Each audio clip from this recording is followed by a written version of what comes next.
Very often in the West, we have a notion of priesthood which is informed by the Latin or the Catholic Church and ideas about celibacy and vows of poverty and so forth. In Eastern Christendom, there's no concept of vows. Poverty is a blessing, but wealth is not a curse necessarily. My name is Father Emmanuel Lemelson, and I'm a Greek Orthodox priest, and I'm also a hedge fund manager running a fund called the Fund LP. The strategy of the fund really looks to capitalize off misunderstandings in the marketplace.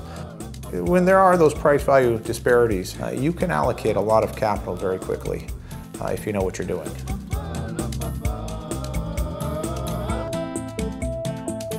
If we take Scripture as a guide, particularly Matthew 25, 14 through 30, we hear the parable of the talents.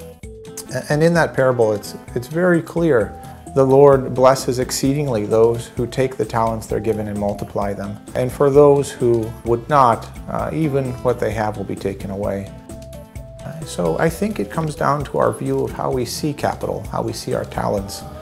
If we see it as something that is our own, the result of our own distinct sacrifices and work, we'll have a very different approach to how we handle it than if we see it as something that we've been entrusted with, that we're meant to be stewards over.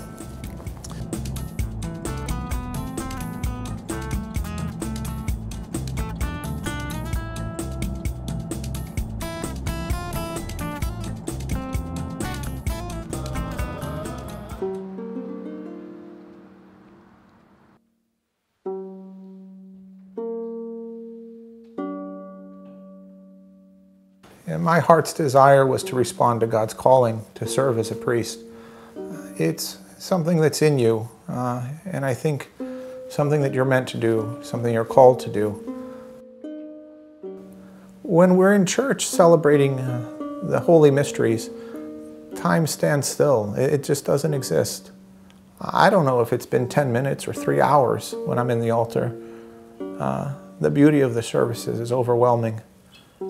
And to be with the faithful, that's my very being.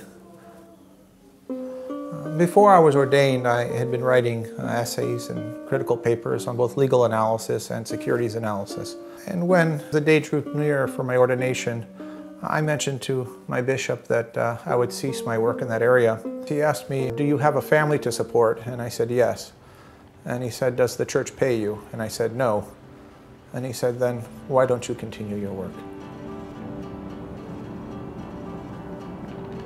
In a former life, I was an entrepreneur, and we were blessed with a great deal of success in that endeavor. And in my 20s, I was able to acquire a few nice pieces of real estate, including our home here in Massachusetts. What one of my close friends, a monk in Greece, calls the monastery.